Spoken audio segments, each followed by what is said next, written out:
Vamos a poner este tiempo en manos de Dios y a clamar para que sea Él disponiendo nuestras vidas y hablando, y que su Espíritu traiga luz a cada uno de nosotros. Oremos. Una vez más, Señor, venimos delante de ti a través de tu Hijo amado Jesucristo, rogando, Dios, que hables a nuestras vidas a través de tu palabra, a este pueblo sediento, a este pueblo que brama por las corrientes de agua. Señor, necesitamos de ti. Necesitamos, Señor, de tu palabra, de tu consejo, de tu instrucción, de tu ánimo, de tu exhortación, Señor. Ayúdanos a tener un espíritu afable y enseñable. Ayúdanos a tener atención y ayúdanos a entender, Señor, que el consejo divino es necesario para nuestras vidas, es necesario para tus hijos. Necesitamos de ti y toda la gloria la damos a ti, porque tú eres el único digno de merecerla en medio de toda la creación, en medio de este lugar donde tus hijos, tus santos se reúnen. Señor, no soy nadie, soy indigno, pero te pido que hagas uso de mi vida para que toda la iglesia en general, comenzando por mi vida, sea instruida, sea enseñada, sea recordada en las verdades de la Escritura. Ayúdame, mi buen Dios. Gracias damos y colocamos este tiempo en tus manos. En el nombre de Cristo Jesús oramos. Amén.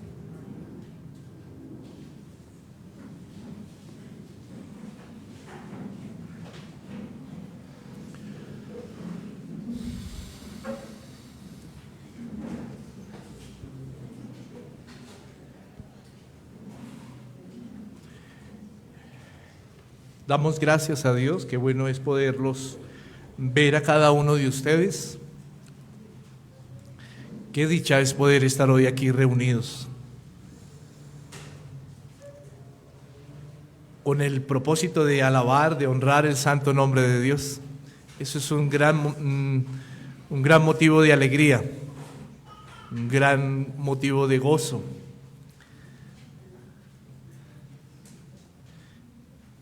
Seguimos con la serie del Sermón del Monte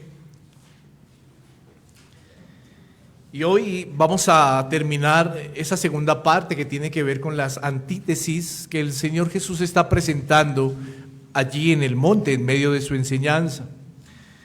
Recordemos que esas antítesis son contraposiciones que el Señor Jesús presentaba para contra aquellos maestros que enseñaban la ley de una manera distorsionada, de una manera equívoca. Y hoy vamos a estar hablando de esa última antítesis que el Señor deja allí. También recordando que eso es parte de la justicia del cristiano. Esto es una ordenanza que el Señor ha dejado para que la justicia del cristiano sea mayor que la de los fariseos. En esta mañana le he colocado como título a la enseñanza: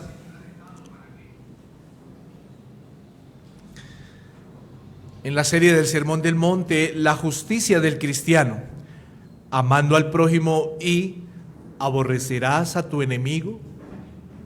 Amando al prójimo y aborrecerás a tu enemigo. Como lo dije hace un momento, llegamos a esta última antítesis que el Señor hace de 6, ¿cierto?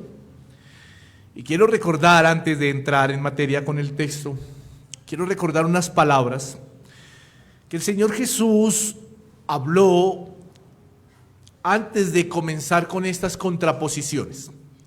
Esas palabras se encuentran en el versículo 20. Usted me puede seguir allí en Mateo 5:20.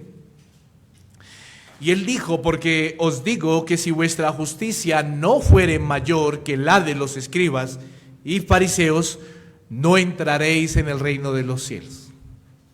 Tengamos siempre en cuenta y siempre en mente esto que el Señor habló antes de presentar estas antítesis. Y es que después de que Cristo manifestó a sus oyentes, que no había venido a abrogar la ley, sino a cumplirla, entró a hacer esta advertencia que la justicia cristiana debe ser algo que se vea reflejado en la vida moral. Él dijo esto con el ánimo de advertir que la justicia cristiana debe ser algo que se vea en cuestiones prácticas. Pero ese algo que se vea dentro de la vida moral y ese algo que se vea dentro de las cuestiones prácticas del cristiano deben ser ejercidas por convicción. Óigame bien, deben ser ejercidas por convicción, mas no por algo mecánico. La justicia del cristiano es una justicia interior, mi amada iglesia. Es una justicia interior, profunda en el corazón en el cual el Espíritu de Dios ha escrito la ley y que por ende debe dar fruto que muestra la vida nueva de uno que ha sido llamado por el Señor. Es por eso, mi querida iglesia, que ahora el cristiano en su diario vivir debe tener esa hambre y esa sed de justicia continuamente. ¿Y cómo se verá evidenciado esto en la vida del cristiano? Bueno,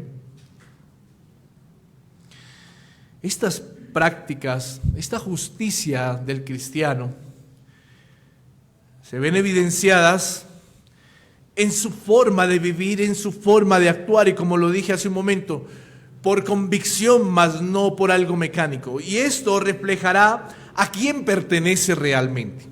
Esto reflejará a quién pertenece realmente y también mostrará si verdaderamente es un discípulo y si verdaderamente testifica de Cristo. Esto reflejará eso en la vida del cristiano. Es por eso que si usted se da cuenta, y como lo dije hace 8 días, estas dos últimas antítesis que presenta el Señor allí en el Sermón del Monte, golpean de frente al pecado del orgullo. Golpean de frente al pecado del orgullo en la vida del cristiano. La primera de estas dos últimas, que la estuvimos viendo hace 8 días, llama al creyente a un mandato negativo, ¿sí recuerdan? Ese mandato negativo era: no resistan al que les haga mal. ¿Sí lo recuerdan? Y esta que vamos a estar mirando hoy llama al creyente a un mandato positivo, y es: amen a sus enemigos y procuren su bien. Tengan en cuenta esto: no resistan al que les haga mal. Y hace 8 días aprendíamos que esto era hacer oposición contra los que nos hacen mal, ¿cierto? Eso era buscar venganza personal contra los que nos hacen mal. Pero el Señor está diciendo: no resistas, no busques venganza. Y hoy nos dice: amen a sus enemigos y procuren su bien. Dígame si no, mi amada iglesia, que nomás al escuchar, seamos honestos, y es que nomás al escuchar y leer esto que estamos diciendo, esto que el Señor enunció, esto que el Señor ha ordenado, dígame si no nos retuerce el corazón. Dígame si no retuerce el corazón. Llegamos a la cumbre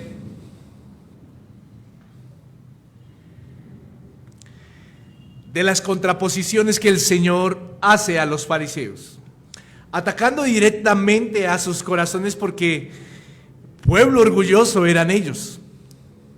Se jactaban de ser el pueblo escogido por Dios. Se enorgullecían de su nacionalidad y de sus padres, porque allí reposaba la historia de toda la humanidad. Se jactaban de su religión, se jactaban de sus leyes. Orgullo había en sus corazones, y esta última antítesis sería la cereza del pastel para confrontar sus distorsiones sobre la ley. Y es que al mirar estas palabras dichas por nuestro Señor, una vez más encontramos la distorsión que hacían los fariseos de la ley y que la enseñaban al pueblo sin importar qué tan escandaloso pudiese ser esta perversión que ellos estaban enseñando, trayendo o ocasionando o desencadenando comportamientos que el pueblo judío atentaba directamente contra lo ordenado por Dios en su ley. Es por eso que lo primero que deseo hacer en esta mañana, después de esta breve introducción, es que miremos a la luz de la Escritura lo que verdaderamente ordenaba la ley de Moisés en cuanto a este tema. Lo que verdaderamente ordenaba la ley de Moisés. Esto nos lleva a un primer punto. Y este primer punto, a modo de pregunta, dice: ¿qué dice la ley moral sobre amar al prójimo y aborrecer a tu enemigo? ¿Qué dice la ley de Moisés sobre amar al prójimo y aborrecer a tu enemigo? Leamos el versículo 43 para entrar en materia, de Mateo capítulo 5, el que estamos viendo. Oísteis que fue dicho: amarás a tu prójimo y aborrecerás a tu enemigo. Palabras del Señor Jesús, allí en el Sermón del Monte. Y note que una vez más el Señor Jesús comienza diciendo: oísteis que fue dicho. Y usted y yo ya hemos revisado, pero vale la pena recordarlo una vez más, que cuando Él decía eso, hacía referencia de cómo interpretaban y enseñaban los fariseos y escribas las cuestiones que cita la ley. Ahora, para esto es bueno que nos remontemos a mirar lo que ordenaba la ley de Moisés. Y quiero decirle algo: el Señor cita la ley, como en las demás ocasiones. El Señor cita aquí lo dicho en el Pentateuco, en el libro de Levítico, capítulo 19, versículo 18. Vamos a leer. Dice: no te vengarás, ni guardarás rencor a los hijos de tu pueblo, sino amarás a tu prójimo como a ti mismo. ¿Y qué fue lo que dijo el Señor en el versículo 43, allí en el Sermón del Monte, el capítulo 5? Oísteis que fue dicho: amarás a tu prójimo. Note lo que ordenaba el Señor a su pueblo en cuanto a leyes y ordenanzas que se debían tener. Bien lo dijo el Señor Jesús ahí en el sermón al recordar la ley. Pero aquí pasa un problema. Y el problema comienza cuando pasamos a la segunda parte de lo que el Señor está repitiendo, que enseñaban los fariseos y los escribas. Acabamos de leer Levítico 19, 18 y el Señor cita esto que estaba allí en el Pentateuco. Pero note que no encontramos la segunda parte de lo que el Señor está enunciando allí en el Sermón del Monte. Y ahí es donde comienza el problema. La parte de esta segunda oración o frase, que es el aborrecer a tu enemigo, no hacía parte de la ley de Moisés, ni había sido dada ni ordenada por el Señor. Mas lo que había sido era distorsionada por su mala interpretación. Y es que para esto debemos revisar varias cosas. La primera, identificar quién era el prójimo cuando la ley hablaba. Para esto debemos identificar varias cosas. La primera es quién era el prójimo cuando la ley hablaba. Y quiero aclarar algo aquí. Hoy usted y yo tenemos más luz por todo el compendio de libros que la Escritura nos da, ¿cierto? Y también tenemos más luz por la luz, valga la redundancia, que el Espíritu de Dios nos ha dado a través de la Escritura. Y cabe recordar algo también, y es que al mirar la Escritura, mi amada iglesia, no nos tenemos que acercar mirándola bajo revelación humana o bajo ánimo propio, no. Cuando miramos la Escritura debemos acercarnos a ella mirándola bajo la revelación especial del Dios Trino y mirarla como una unidad en medio de su diversidad. En pocas palabras, una frase que se usa mucho hoy en día: mirar el texto bajo un contexto. Y esto era lo que estaban obviando los fariseos y escribas. Ellos distorsionaron y enseñaron mal esta parte de la ley, porque ellos estaban pensando que su prójimo, note que le acabé de preguntar para poder entender un poco esto, vamos a mirar qué dice la ley de quién era el prójimo. Y estos fariseos, al mirar un texto, no en su contexto general, pensaban que su prójimo tenía que ver solo con aquellos que hacían parte del pueblo de Dios. O sea, solo para ellos el prójimo era aquellos que eran judíos, que eran paisanos, que eran parientes o amigos de la misma raza. Miremos Levítico capítulo 19, 2 versículos atrás del 16 al 18. Y vamos a ver un poco ese contexto inmediato. No andarás chismeando entre tu pueblo. No atentarás contra la vida de tu prójimo. Yo, Jehová. No aborrecerás a tu hermano en tu corazón. Razonarás con tu prójimo, para que no participes de su pecado. No te vengarás ni guardarás rencor a los hijos de tu pueblo, sino amarás a tu prójimo como a ti mismo, yo, Jehová. Entonces, si leemos ese contexto inmediato, ¿qué podemos entender? ¿O qué entendían los fariseos y escribas? Que el prójimo eran aquellos que hacían parte de su pueblo, sus hermanos. Ellos asumieron y se aferraron al contexto inmediato del incómodo mandato de amar al prójimo. Ellos señalaron y enseñaron que esto solo competía y estaba dirigido a la asamblea de los israelitas. De modo que siendo el prójimo solo aquellos que pertenecían al pueblo, entonces aquí cayeron en el error. Note que miraron el contexto inmediato. Entonces aquí es donde ellos entran a caer en el error, como muchos hoy en día entran a caer en el error sin mirar la unidad de la Escritura en su diversidad. ¿Por qué? Porque interpretaron que el sentimiento que debían tener de amor era solo por aquellos que hacían parte de su pueblo. Entonces viene la siguiente pregunta: ¿y qué debían sentir o qué debían tener por los que no hacían parte de su pueblo?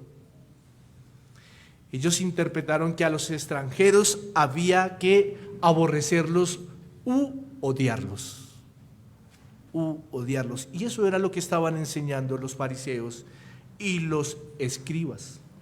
Evidentemente, cuando enseñan esto, el Señor Jesús entra a contrarrestar con estas antítesis, porque él no había dicho ni había ordenado esto en la ley. Note que acabamos de citar la ley decía otra cosa. Y pasaron por alto la instrucción dada, la verdadera instrucción dada por el Señor a través de Moisés en la ley. ¿Por qué lo pasaron por alto? Porque miraron un contexto inmediato, pero no miraron un contexto general. Si usted mira, y si miramos en esta mañana un poco, los versículos 9 y 10 vamos a encontrar un contexto más amplio. Versículos 9 y 10 de Deuteronomio 19. Cuando ciegues la mies de tu tierra, no segarás hasta el último rincón de ella, ni espigarás tu tierra segada. Y no rebuscarás tu viña, ni recogerás el fruto caído de tu viña. Para el pobre y para el extranjero lo dejarás. Yo, Jehová, vuestro Dios. El Señor le pone el sello. Yo, Jehová, vuestro Dios. Note que en el contexto general habla de quién ahora, o de quién viene hablando. Del extranjero. Ya involucra al extranjero. ¿Y cuál era la orden ahí para que usted me entienda y podamos ver a través de la ley quién era el prójimo? ¿Cuál era la orden? La orden era que el fruto caído en el tiempo de la siega,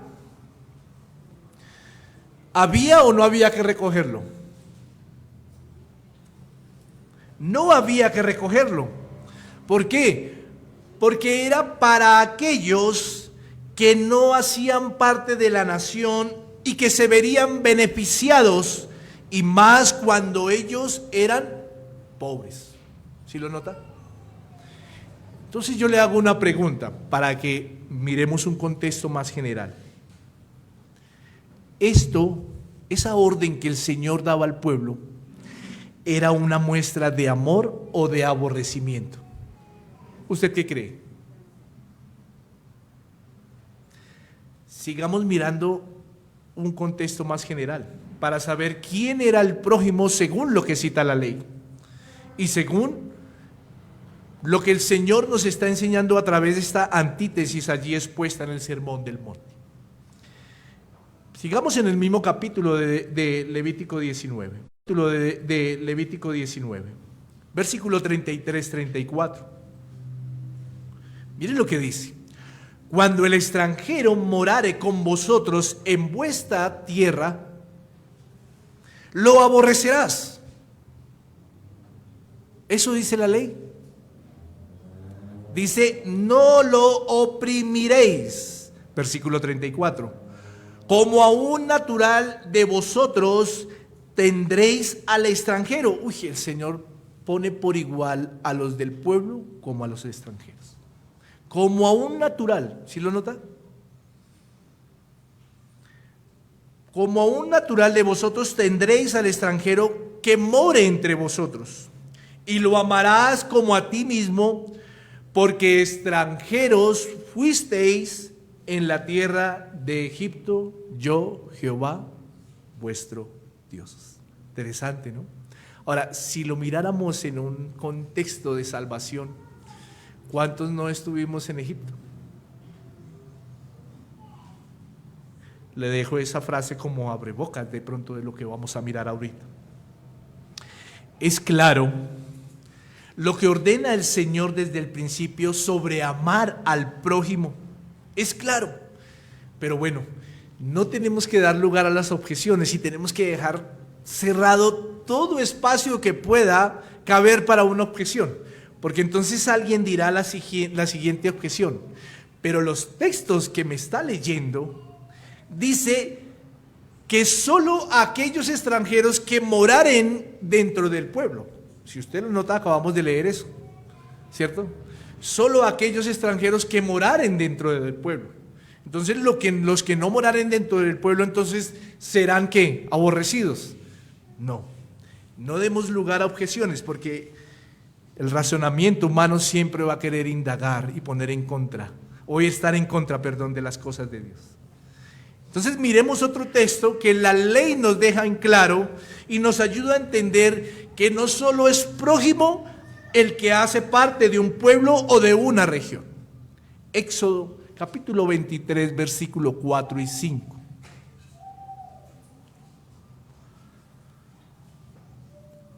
Si encontrares al buey de tu enemigo o su asno extraviado,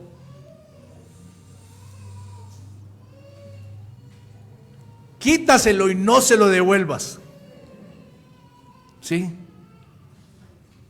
Eso está diciendo el Señor.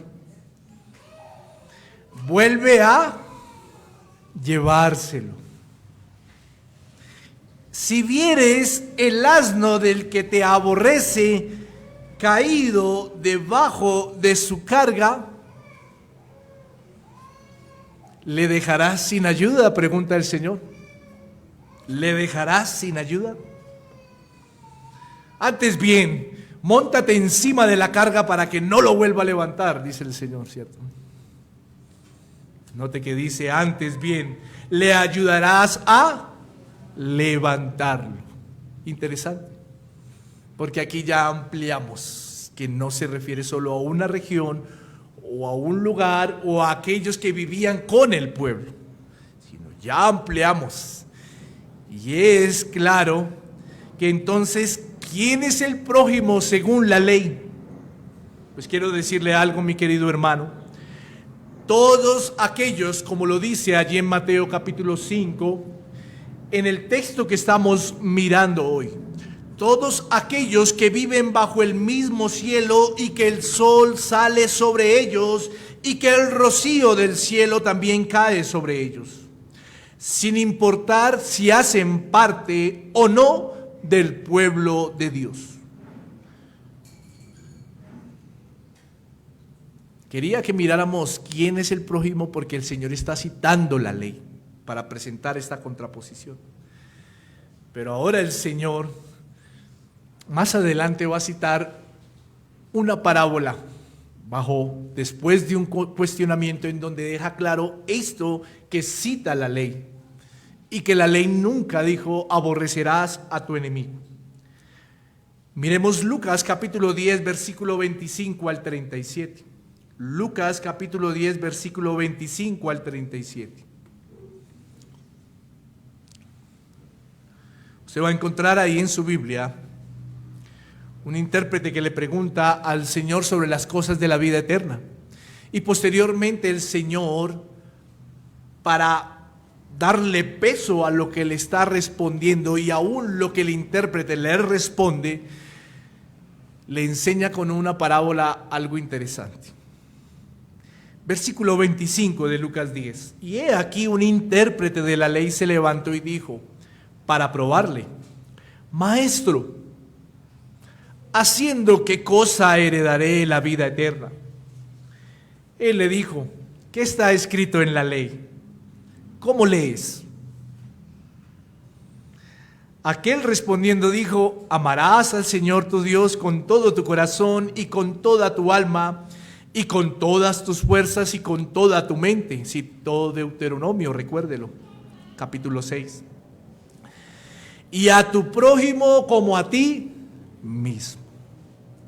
Y le dijo el Señor, bien has respondido, haz esto y vivirás. Pero aquel hombre, queriendo justificarse a sí mismo, note cómo por naturaleza el ser humano siempre va a objetar en todo, ¿no? Pero él, queriendo justificarse a sí mismo, dijo a Jesús, ¿y quién es mi prójimo? Usted y yo ya acabamos de ver en la ley quién era el prójimo, pero quiero que usted y yo recordemos esto. ¿Y quién es mi prójimo?, dijo este hombre. Respondiendo Jesús le dijo, un hombre descendía de Jerusalén a Jericó y cayó en manos de ladrones, los cuales le despojaron e hiriéndole se fueron, quejándole medio muerto. Aconteció, versículo 31, que descendió un sacerdote por aquel camino y viéndole pasó de largo.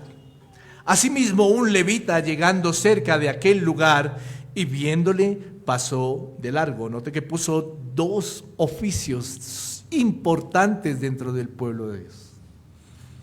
Pero, versículo 33, un extranjero, un enemigo para el pueblo de Israel, que iba de camino, vino cerca de él y viéndole fue movido a misericordia. Y acercándose vendó sus heridas, echándoles aceite y vino y poniéndole en su cabalgadura. Lo llevó al mesón y cuidó de él. El mesón es un lugar, ¿no?, donde llegaban todos los extranjeros a reposar.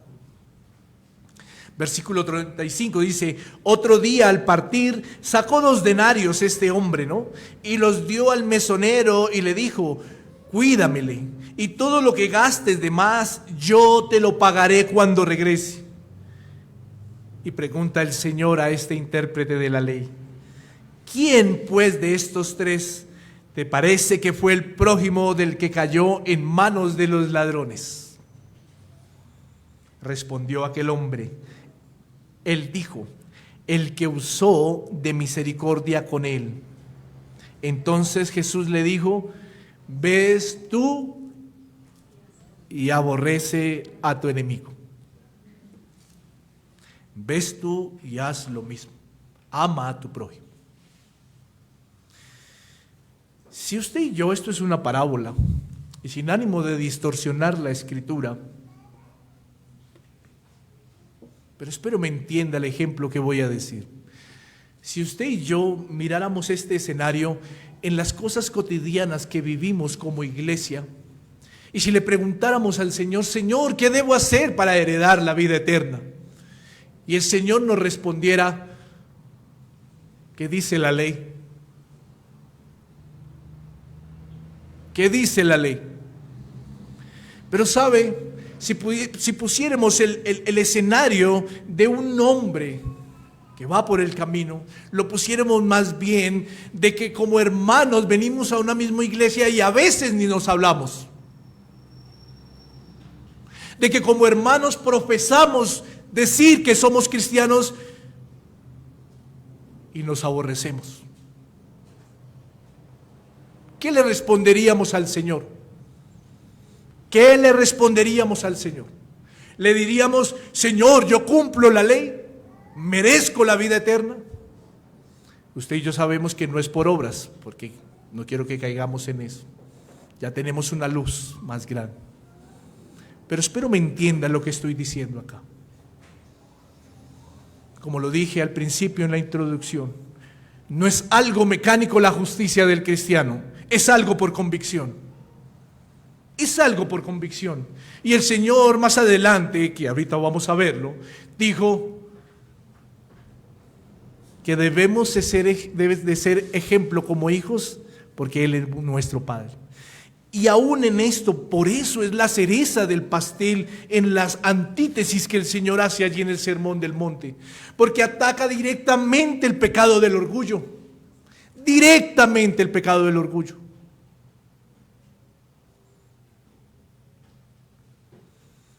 Se me viene algo a la mente, y si supiéramos la fecha en la que el Señor volvería por su iglesia, dígame si antes de ese día no nos pusiéramos todos en paz con todos, porque va a llegar el Señor.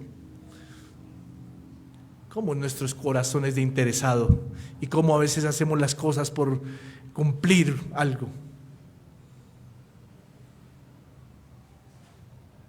Qué interesante es esto.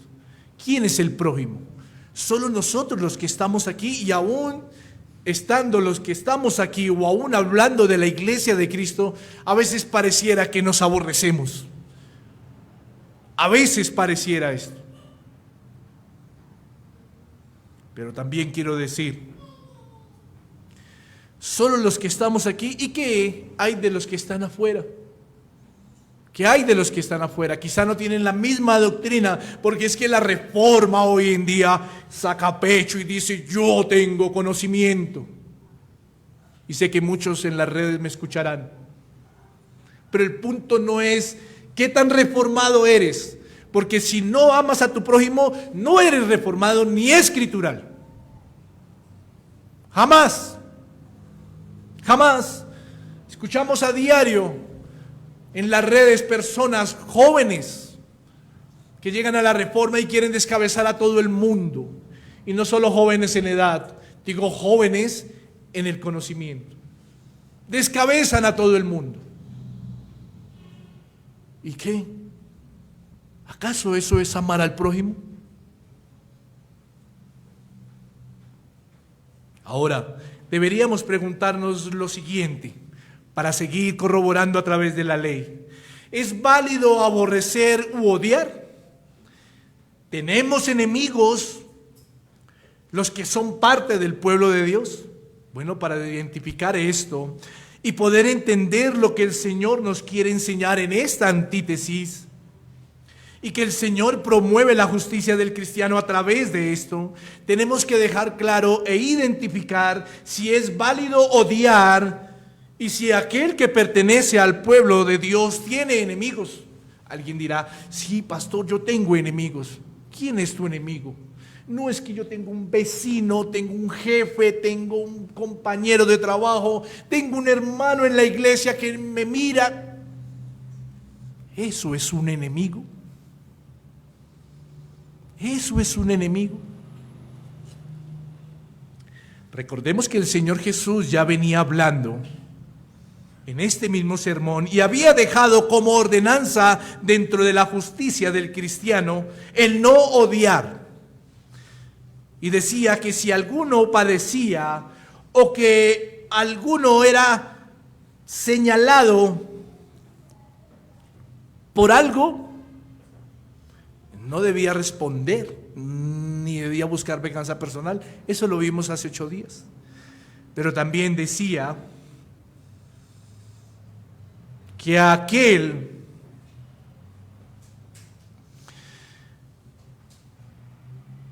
que tenía algo contra su hermano y que levantaba palabra de juicio contra alguien, era culpable ¿de qué? ¿Sí recuerda? De asesinato. ¿Sí lo recuerda? Eso lo vimos.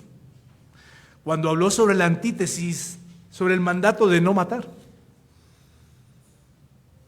Pero ¿qué dijo el Señor? Le dijo algo que hoy estamos corroborando, pero en la cereza del pastel de las antítesis. El Señor dijo que debe colocarse a cuentas con su hermano. Y también dijo que debe colocarse a cuentas con su adversario. ¿Para qué? Para poder presentar adoración sincera, pura y honesta delante de Él. Entonces, ¿es válido odiar? Solo usted y yo preguntémonos. Ahora,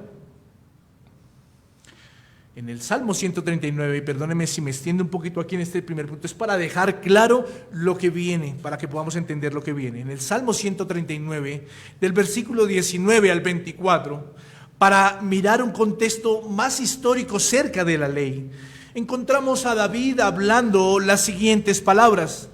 De cierto, dice en el versículo 19 del 139, de cierto, oh Dios, harás morir al impío. Apartados pues de mí, hombres sanguinarios, dice David, porque blasfemias dicen ellos contra ti. David, ¿qué está diciendo? ¿Ellos contra ti o ellos contra mí? Tus enemigos toman en vano tu nombre. ¿Tus enemigos o mis enemigos?, dice David. Versículo 21, no odio, oh Jehová, a los que te aborrecen y me enardezco contra tus enemigos. Los aborrezco por completo, dice David. Los tengo por enemigos. Examíname, oh Dios, conoce mi corazón. Prueba y conoce mis pensamientos. Y ve si hay en mi camino de perversidad. Y guíame en el camino eterno. ¿Por qué cito esto? Porque es interesante saber si uno que pertenece al pueblo de Dios tiene enemigos. Ya dijimos que el Señor no nos ha llamado a odiar. Ahora quiero que miremos si uno de los que pertenece al pueblo de Dios tiene enemigos. Mire las palabras de David, ¿cierto? Y es interesante lo que vemos en esta parte del Salmo. ¿Por qué?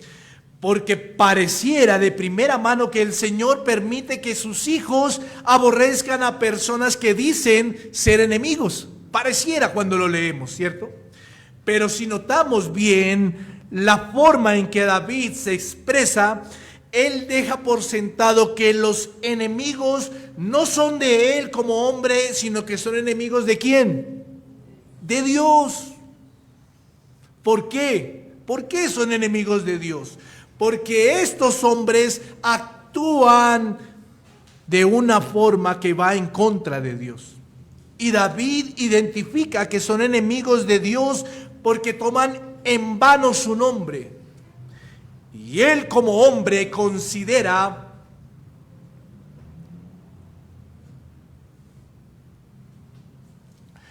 a estos impíos como enemigos también de sí mismo. Pero los considera no porque ellos odien a David, sino porque David se ha identificado, entiéndame esto que voy a decir, porque David se ha identificado por completo con la causa de Dios. Él se ha identificado por completo con la causa de Dios. Entonces, él toma esa determinación porque ama a Dios. Ay, pastor, pero yo también me he identificado por completo por la causa de Dios. Sí, pero tu aborrecimiento y mi aborrecimiento a veces no era como el que David tenía. Ya le voy a decir por qué. Porque el aborrecimiento de David no era de un odio humano, dado por el rencor, dado por los caprichos, dado por la venganza, sino verdaderamente era porque amaba a Dios. Ahora entonces nos queda el sinsabor y la pregunta: ¿tengo enemigos y debo odiarlos? Claro que no. Claro que no. Es claro que todos los seres humanos después, y aquí espero que usted y yo entendamos lo que el Señor desea hablar. Es claro que todos los seres humanos, después de que el pecado entró al mundo, se constituyeron enemigos de Dios. Es más que claro eso.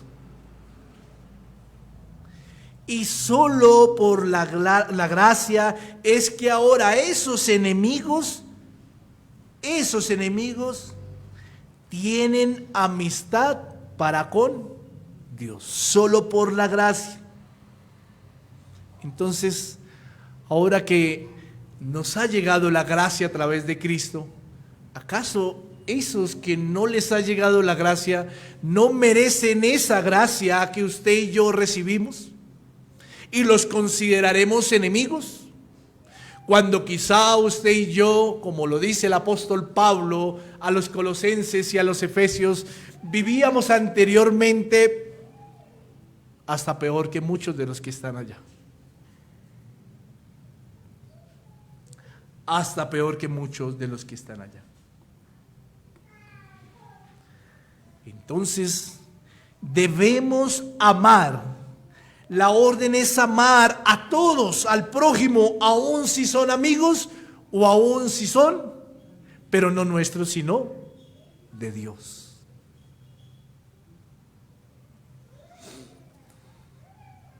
La forma de amarlos, mi querida y amada iglesia, es desear ardientemente que se arrepientan y crean, y de ese modo también se salven.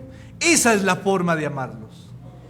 Y si hay lugar para el aborrecimiento, que sea como el que David mencionó, por aquellos que iban en contra de Dios.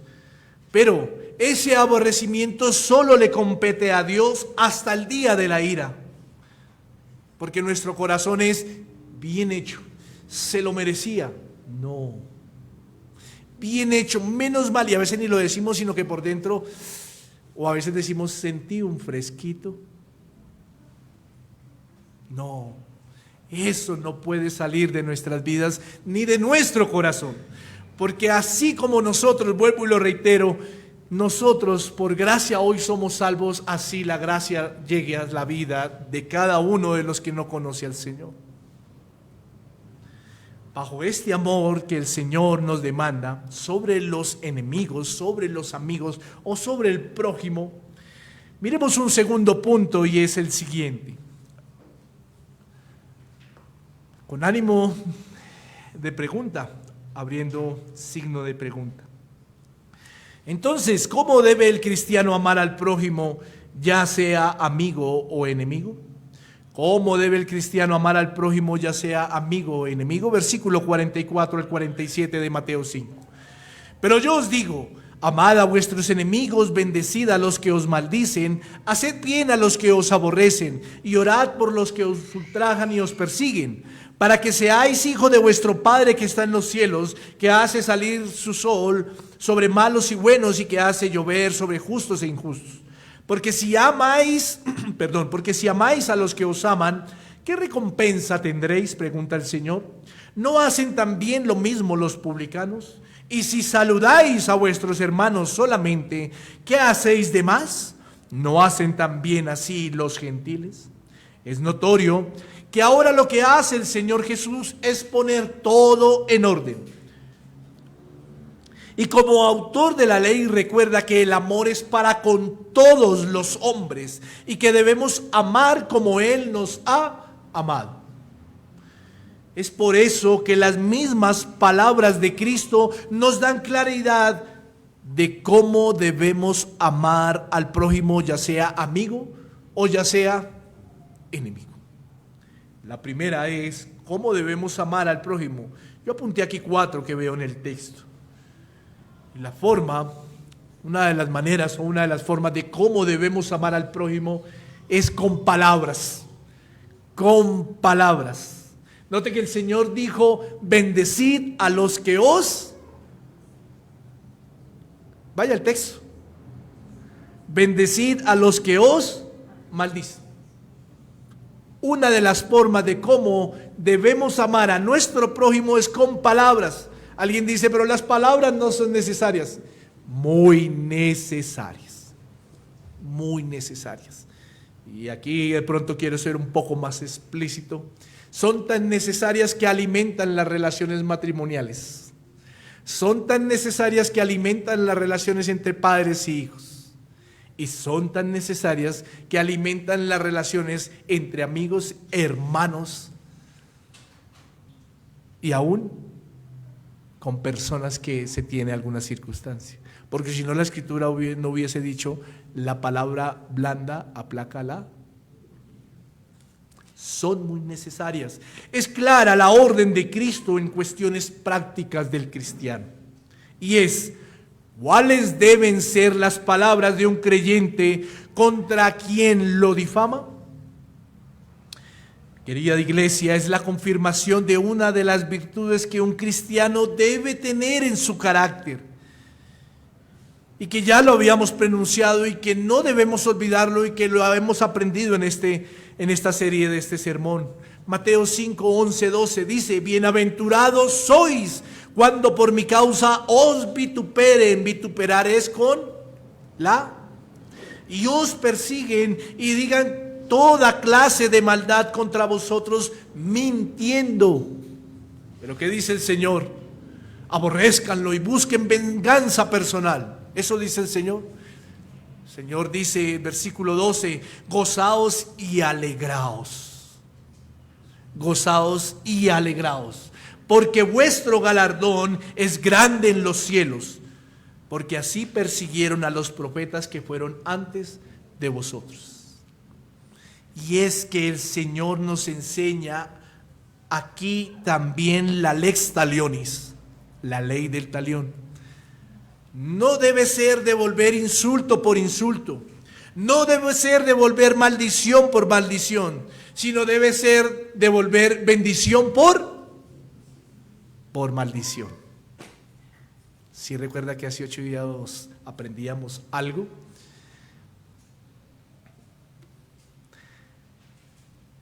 Devolver mal por mal es algo diabólico.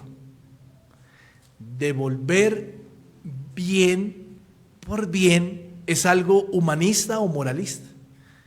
Y devolver bien por mal es algo divino, divino, que debe caracterizar al pueblo de Dios. Usar palabras que aunque nos cuesten, demostrarán y testificarán que soy un hijo de Dios. Usar palabras para amar al prójimo que aunque nos cuesten, demostrarán que verdaderamente soy un discípulo del Señor. La segunda forma con la que debemos amar al prójimo es con hechos, con hechos. Note otra vez lo que dice el Señor Jesús allí en el sermón. Haced bien a los que os aborrecen. El verdadero amor, según esta frase del Señor aquí, no es un amor de sentimiento moralista religioso, sino que aquí Él habla de un amor de servicio, recordando colocar la otra mejilla, recordando caminar la otra milla, recordando el ceder la capa aún y recordando el poner en servicio nuestros bienes. Eso habla de un amor en servicio práctico, de un amor humilde, de un amor sacrificado, con hechos.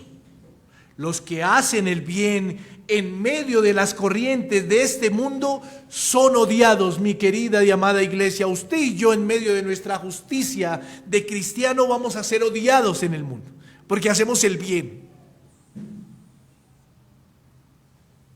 Porque cuando nos dan de más en vueltas, devolvemos lo que nos dieron de más. Y adivine qué dice el mundo. Adivine qué dice el mundo. ¿Cierto? Cosas prácticas. Porque cuando hacemos negocios, porque cuando pagamos impuestos, lo hacemos por convicción, porque cumplimos lo que el Señor ha ordenado. Pero adivina qué dice el mundo. Adivine. Los que hacemos el bien en medio del mundo vamos a ser odiados porque odian a Dios primero, como lo dijo el Señor en Juan. Y por lo tanto, siempre querrán hacernos daño. Pero la respuesta del creyente para con todos aquellos es procurar su bien. Esa debe ser la respuesta del creyente. Con hechos, procurar su bien. Puse una frase aquí y es: el amor en acción es mucho más terrible que el amor en emoción o en intención. El amor en acción es mucho más terrible que el amor en emoción o en intención. Cristo demostró su amor en acción, no se quedó solo con lo prometido, sino que sus hechos hablaron de su amor. Romanos 5:10 dice: porque si siendo enemigos fuimos reconciliados con Dios por la muerte de su Hijo, mucho más estando reconciliados seremos salvos por su vida. No solo Cristo fue prometido, Cristo amó con hechos.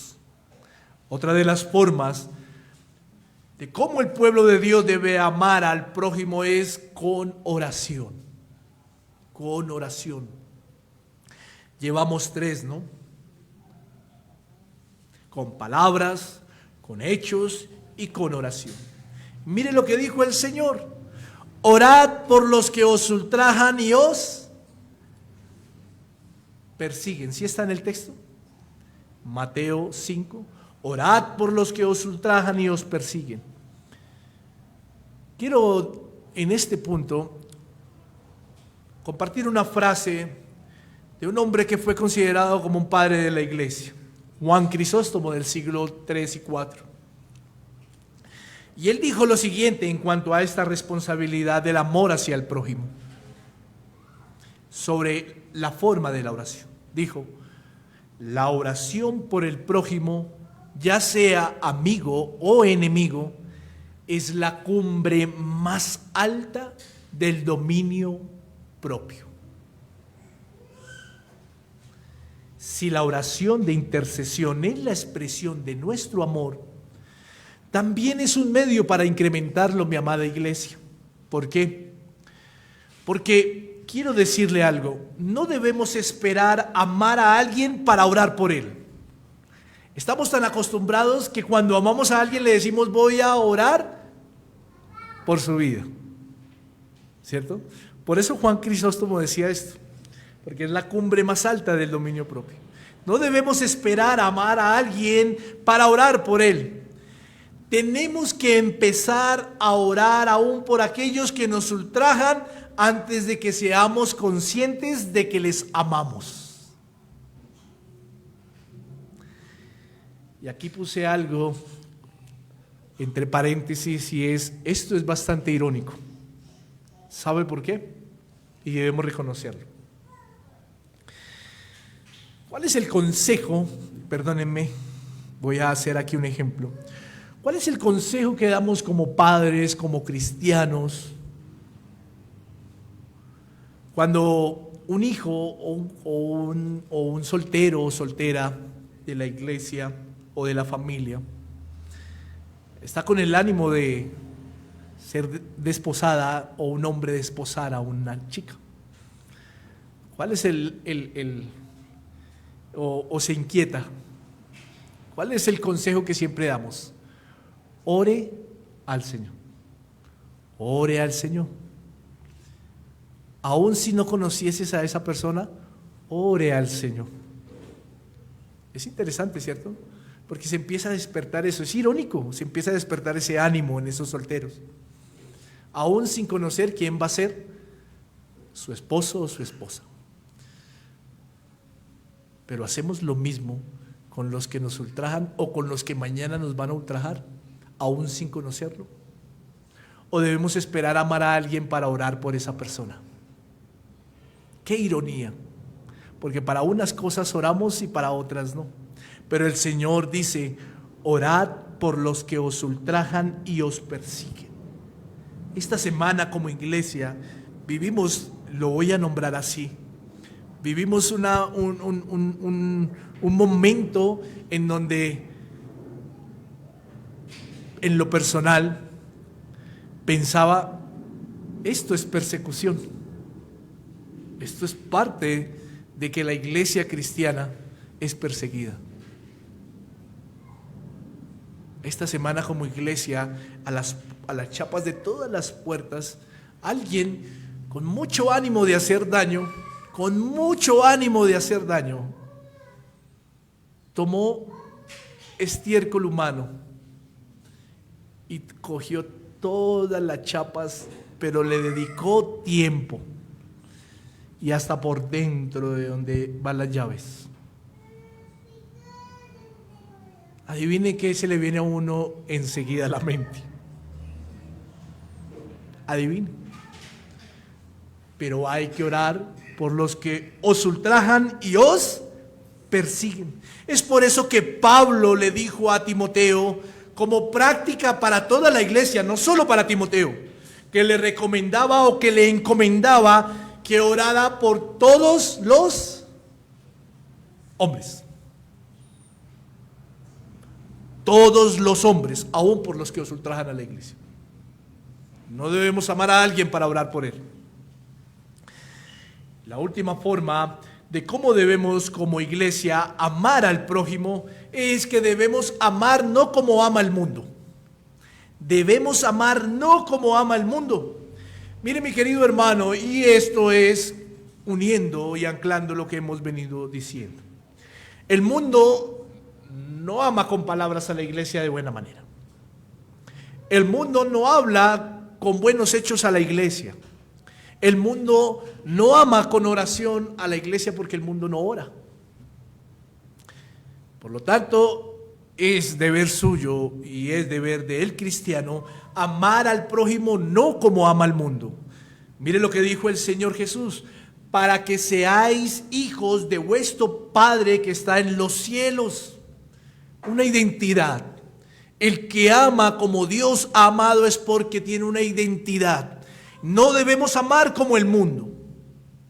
Un hijo ama como su padre le ha amado. El amor divino es un amor que nos identifica y que debemos mostrarlo a los que no lo han recibido aún. Este amor es para todos, en medio de una gracia común, como nos lo deja ver las palabras de Cristo ahí mismo en el texto. que hace salir su sol sobre malos y buenos, y que hace llover sobre justos e injustos. Y es que en medio de la gracia común, mi amada iglesia, todos los seres humanos tienen una medida de amor para con los demás. Eso no quiere decir que el que no conoce al Señor Jesús no ama. No, Él también tiene una medida de amor. Él también tiene una medida de amor. Pero a diferencia de su amor y de nuestro amor que estamos en Cristo, esa medida de amor para con los demás se distorsiona en algún momento, se contamina en algún momento. Es interesante que el Señor pone algunos ejemplos. Lo mismo hacen los recaudadores de impuestos. Quiero decirle algo, aún el más pecador de todos tiene la capacidad de amar, pero no con el amor divino del Padre, porque en medio de ese amor que puede ejecutar, siempre en algún momento se puede corromper. En algún momento ese amor se puede volver interesado. Todo amor humano, por más noble y sincero que se vea, se contamina en cualquier momento. En cualquier momento se contamina. Es por eso que la muestra de nuestro amor por el prójimo, ya sea amigo o enemigo, debe ser puro, humilde y sincero. Y este amor o este tipo de amor solo proviene de lo divino. Por eso el Señor Jesús pregunta ahí en el texto, ¿no hacen también así los gentiles?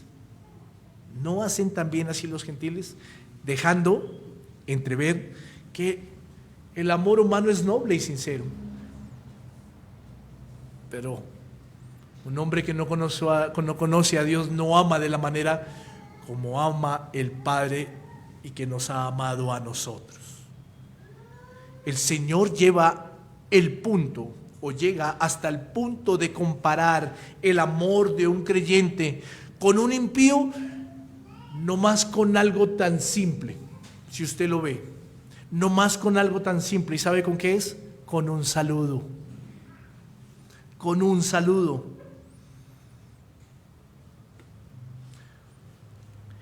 Versículo 47. Y si saludáis solamente a vuestros hermanos,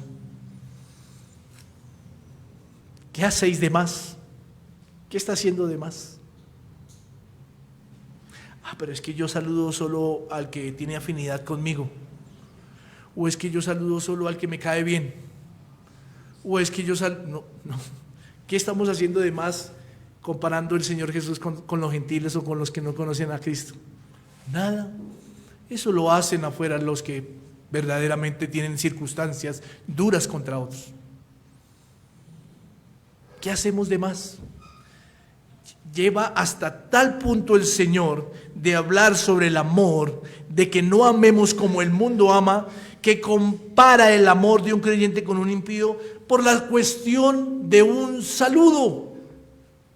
Por la cuestión de un saludo. Porque qué fácil es saludar al que cae bien o con el que tengo empatía, pero qué duro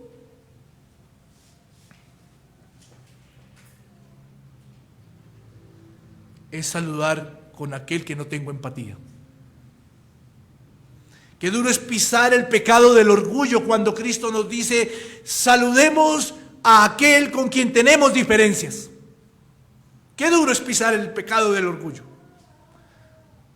¿Acaso, como dice él, qué hacemos de más? ¿Qué estamos haciendo de más? Nada.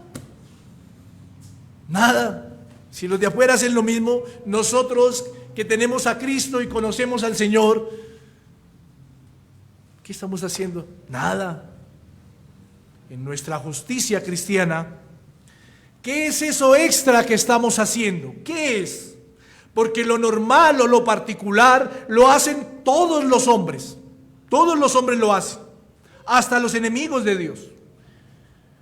Pero ¿quién debe hacer lo extra?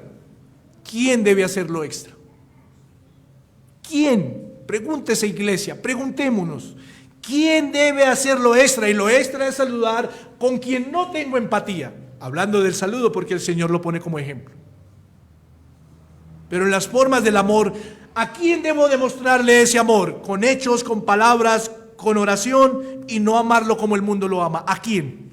¿Y quién debe hacer eso extra? La iglesia, el pueblo de Dios.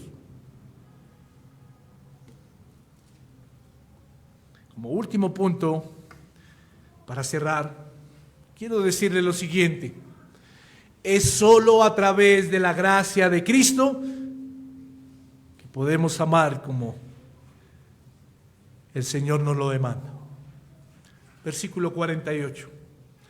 Sed pues vosotros perfectos, como vuestro Padre que está en los cielos es perfecto.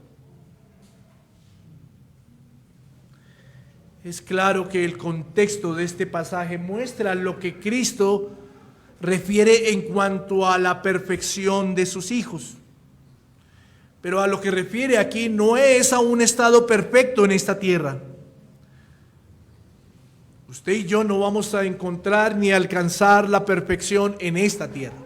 Jamás. Nuestra esperanza es poder estar con Él algún día. Allí alcanzaremos ese estado de glorificación en Cristo. Pero, como no podemos alcanzar un estado de perfección en esta tierra, el Señor llama a sus seguidores a que tengan hambre y sed de justicia. Y también llama a sus seguidores a que oren. Y esto es algo que debe ser perseverante en el pueblo de Dios.